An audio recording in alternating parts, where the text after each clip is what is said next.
মাঝে মধ্যে ভাবছি আমি কি সত্যি পাগল হয়ে গেলাম। কেন বলছি? তোমরা একটুখানি আমাকে বিচার করে বলো তো। হ্যাঁ, হ্যাঁ, তোমাদেরকেই বলছি। এখন বাজে রাত্রি ঘড়িতে ১০টা। এখন রাত্রিবেলা আমার বড় ছেলের ইচ্ছে করেছে লুচি খাওয়ার। বড় ছেলে বলে তো দিল, কিন্তু ভাবলাম এত তাড়াতাড়ি কি করে বানাবো। তখন আবার ভাবলাম থাক, দেরি না করে চটপট আমি বসিয়ে দিই রান্না করতে।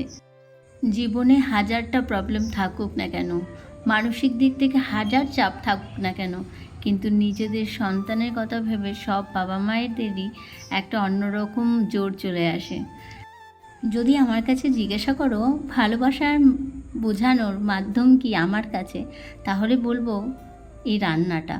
কেউ যদি আমার কাছে ভালোবেসে কোনো কিছু খেতে চায়, আমার কাছে মনে হয় তাকে সেই খাবারটা বানিয়ে দিলে সে যতটা খুশি হবে, আমার ভালোবাসা বোঝানোরও তাকে একটা মাধ্যম তৈরি হয়ে যায়। ভীষণ পরিমাণে মনে হয় যে সেই মানুষটা যেটা খেতে চেয়েছে আমার কাছে, সেটা যদি আমি রান্না করে তাকে খাওয়াই, তাহলে সে খুব খুশি হবে, আর তার খুশিটা দেখে আমারও ভীষণ আনন্দ হবে।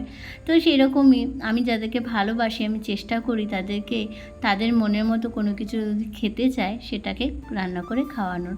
তো দেখো, তোমাদের সাথে গল্প করতে করতে আমার আলু চচ্চড়িটা রান্না মোটামুটি হয়েই এসেছে। এবার লুচি ভাজার পালা, আর এখানে চর্দি ভাই দোকান বন্ধ করে চলেও এসেছে। তো তার সাথে আবার গল্প করতে করতে বাকিটা কাজ করে নেব। লাস্টবার বাড়িতে যখন গেছিলাম, বাবার কাছে বলছিলাম যে বাবা আমার না খুব লুচি খেতে ইচ্ছে করছে, কিন্তু নিজের হাতের নয়। তখন বাবা বলল যে আমারও খেতে ইচ্ছে করছে, কিন্তু ভাগ্যের এমন পরিহাস, এমন কপাল করে এসেছি যে শান্তিমতো কোনো খাবারটাও ঠিক করে খেতে পারছি না।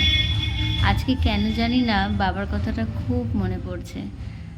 ছেলেদের জন্য তো করে দিলাম, বাবা যখন বাড়ি ফিরে আসবে তখন তার জন্য এরকমভাবেই লুচি বানিয়ে দেবো।